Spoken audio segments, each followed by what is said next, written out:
So mga kabayan, ano kaya tong ano na to, bunga na to, oh?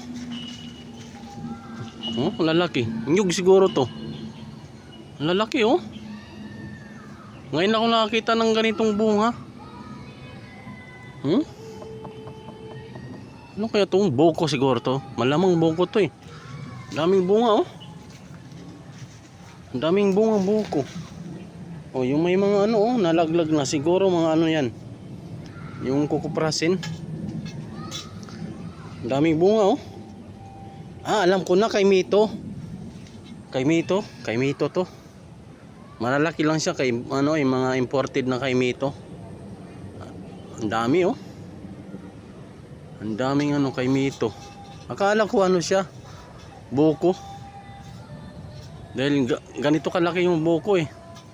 Kasi kung buko, hindi ganito yung ano niya, puno niya. Kay Mito nga to, oh, kay Mito nga. Ang daming bunga, oh, kay Mito. Ang dami. Nagkalaglagan na lang, oh. Nagkalaglagan na lang kay Mito.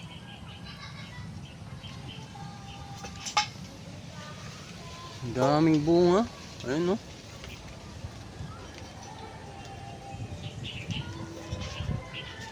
Ang lalaki naman kay Mito na yan.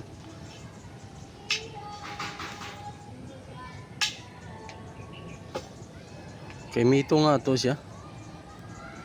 Kasi kung buko to, hindi naman ganyan yung ano niya, yung puno niya. Iba yung puno ng ano, nyug.